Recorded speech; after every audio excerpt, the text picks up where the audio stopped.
ನಾನು ಗುರು ಚವ್ಹಾಣ್ ಅಂತ tribal news agency ಮಾತಾಡ್ತಿದ್ದೆ. ಇವತ್ತು ನಾನು ಬೆಂಗಳೂರಲ್ಲಿದ್ದೀನಿ. ಇವತ್ತು ಇವರು ಆಶಾ ಕಾರ್ಯಕರ್ತರು 4 ದಿವಸದಿಂದ ರಕ್ತ ಮಾಡ್ತಿದ್ರು, ಎಜುಟೇಷನ್ ಮಾಡ್ತಿದ್ರು, ಹೋರಾಟ ಮಾಡ್ತಿದ್ರು. ಇವತ್ತು ಅವರಿಗೇನೋ ಸಿಕ್ಕಿದೆ ಅಂತ ಅನಿಸುತ್ತೆ. ಅದನ್ನು ನೀವು ಅವ್ರ ಬಾಯಿನಿಂದ ಕೇಳಿ. ನಮ್ಮ ಹೆಸರಮ್ಮ ಜ್ಯೋತಿ ಅಂತ. ಅವರೇ ಹೇಳ್ತಾರೆ ಈ 4 ದಿವಸದಿಂದ ಅವ್ರು ಏನು ಕೆಲಸ ಮಾಡಿದ್ದಾರೆ, ಹಗಲು ರಾತ್ರಿ ಚಿಕ್ಕ ಚಿಕ್ಕ ಮಕ್ಕಳ ಜೊತೆಗೆ ಅವರದನ್ನು ಅನುಭವ ಹೇಳ್ತಾರೆ, ಕೇಳಿ. ಸರ್, ನಾವು 7ನೇ ತಾರೀಕಿಂದ ಅನಿರ್ದಿಷ್ಟ ಹೋರಾಟ ಅಂತ ಅಂದ್ಬಿಟ್ಟು ನಾವು ಆಶಾ ಕಾರ್ಯಕರ್ತರ ನಿರ್ದಿಷ್ಟ ಹೋರಾಟ ಅಂತ ಮಾಡಿ ಅದನ್ನು ಇದು ಮಾಡಿದ್ದೀವಿ. ಮೊದಲನೇ ದಿನ ನಮಗೆ ಎಲ್ಲರೂ ಸುಮಾರು ಒಂದು 25,000 ಆಶಾ ಕಾರ್ಯಕರ್ತೆಯರು ಬಂದು ಫ್ರೀಡಮ್ ಪಾರ್ಕ್ನಲ್ಲಿ ಉಳ್ಕೊಂಡ್ರು. ಅದ್ರ ಜೊತೆಗೆ ಇಲ್ಲಿ ನಮ್ಮ AIUTCU ಕಡೆಯಿಂದ ನಮ್ಮ ಸಂಘದ ವತಿಯಿಂದ ಇಲ್ಲಿ ಎಲ್ಲರಿಗೂ ಉಳ್ಕೊಳ್ಳೋದಕ್ಕೆ, ಕುಡಿಯೋದಕ್ಕೆ ನೀರು, ತಿನ್ನೋದಕ್ಕೆ ಆಹಾರ, ಎಲ್ಲ ಸವಲತ್ತುಗಳನ್ನು ಒದಗಿಸಿ ನಾವು ನಮ್ಮ ಸಂಘದ ವತಿಯಿಂದ ಒದಗಿಸ್ಕೊಟ್ರು. ಆದರೆ ಸರ್ಕಾರ ಅವತ್ತು ಯಾರೂ ಏನು ಅಂತ ನಮ್ಮನ್ನು ಬಂದು ಕೇಳಲಿಲ್ಲ. ಎಲ್ಲರೂ ರೋಡಲ್ಲಿ, ರಸ್ತೆಯಲ್ಲಿ, ಚಳಿಲಿ ಕೊರಿಯೋ ಚಳಿಲಿ ಕೆಲವೊಂದು ಮಕ್ಕಳು, ಚಿಕ್ಕ ಮಕ್ಕಳನ್ನ ಕರ್ಕೊಂಡು ಬಂದು ಇಲ್ಲಿ BP ಪೇಷೆಂಟ್ ಇದ್ದಾರೆ, ಶುಗರ್ ಪೇಷೆಂಟ್ ಇದ್ದಾರೆ, ಅವರೆಲ್ಲ ಟ್ಯಾಬ್ಲೆಟ್ ತಿಂದು ಸರಿಯಾದ ಟೈಮ್ಗೆ ಊಟದ ವ್ಯವಸ್ಥೆ, ಸರಿಯಾದ ಊಟ ತಿಂದು ಅವ್ರಿಗೆ ಚಳಿನಲ್ಲಿ ತುಂಬ ಚಳಿ ವೆದರ್ ಇದರಿಂದ ಅವರು ಹೆಲ್ತ್ ಅಪ್ಸೆಟ್ ಆಗಿರೋರು ಇದ್ದಾರೆ. ಆದ್ರೂ ಯಾರು ಏನಕ್ಕೆ ಬಂದಿದ್ದಾರೆ ಹೆಣ್ಮಕ್ಳು ಬೀದಿನಲ್ಲಿ ಈ ಥರ ಇದ್ದಾರಲ್ಲ, ಏನು ಕೇಳೋಣ ಅಂತ ಯಾರೂ ಸಹ ಬಂದು ಕೇಳಲಿಲ್ಲ. ಇನ್ನು 2ನೇ ದಿನಕ್ಕೆ ಸರ್ಕಾರದಿಂದ ಯಾರೂ ಬರಲಿಲ್ಲ.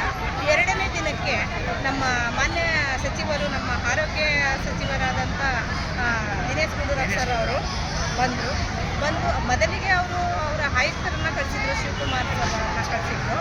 ಅವರನ್ನ ಕಳಿಸಿ ಅವರು ಹೇಳಿದ್ರು, ಇದೆ ನಿಮ್ಗೆ ಆಲ್ರೆಡಿ 9:30 ಸಿಗ್ತಾ ಇದೆ, ಅದೇ ಫಿಕ್ಸ್ಡು, ಇನ್ನೇನು ಫಿಕ್ಸ್ ಮಾಡೋಕ್ಕಾಗಲ್ಲ, ಅದನ್ನೇ ಮುಂದುವರಿಸ್ಕೊಡಿ ಅಂತ ಹೇಳಿದ್ರು.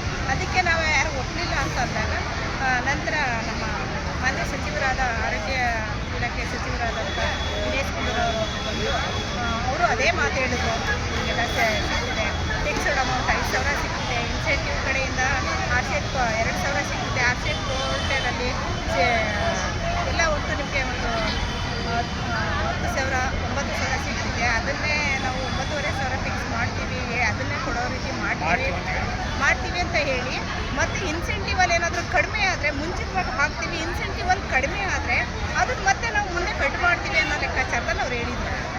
ನಾವು ಅದಕ್ಕೆ ಒಪ್ಪಲಿಲ್ಲ. ಆವಾಗ ನಮ್ಮ ದಿನೇಶ್ ಗುಂಡೂರಾವ್ ಸರ್ ಅವ್ರು ಹೇಳಿದ್ದು ಏನಪ್ಪ ಅಂದರೆ, ಹೋಗಿ ಎಲ್ಲ ಊರಲ್ಲಿ ಕೆಲಸ ಇದೆ, ಹೋಗಿ ಕೆಲಸ ಮಾಡಿ ಅಂತ. ನಮ್ಮ ವೇದನೆಗೆ ಏನಿಷ್ಟು ಬಂದಿದ್ದಾರೆ, ನಮ್ಮ ಕಷ್ಟಗಳನ್ನ ಕೇಳೋದ್ರಲ್ಲಿ ರೆಡಿ ಇಲ್ಲ ಅವರು.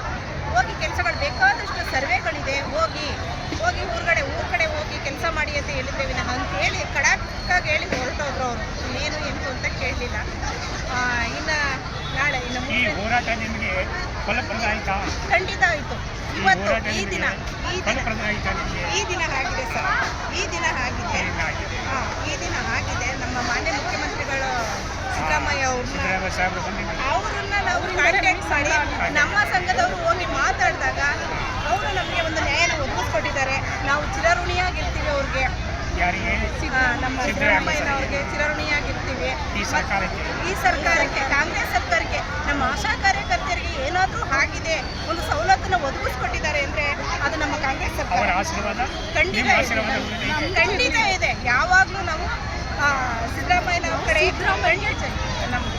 ನಿಮ್ಮ ಹೋರಾಟದಿಂದ ಆಗಿದೆ. ನಮ್ಮ ಹೋರಾಟಕ್ಕೆ ಜಯ ಸಿಕ್ಕಿದೆ. ನಾವು ಋಣಿಯಾಗಿರ್ತೀವಿ ನಮ್ಮ ಸರ್ಕಾರಕ್ಕೆ.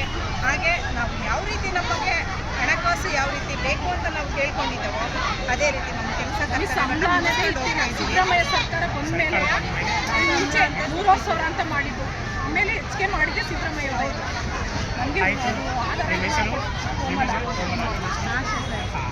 ಆಯಿತು ಸರ್, ನಮಸ್ಕಾರ. ನನ್ನ ಹೆಸರು ಗುರು ಚವ್ಹಾಣ್, ನಾನು ಬೆಂಗಳೂರು ಮಾತಾಡ್ತೀನಿ. ಇದು ಟ್ರೈಬಲ್ ನ್ಯೂಸ್ ಏಜೆನ್ಸಿಯಿಂದ. ನಮಸ್ಕಾರ.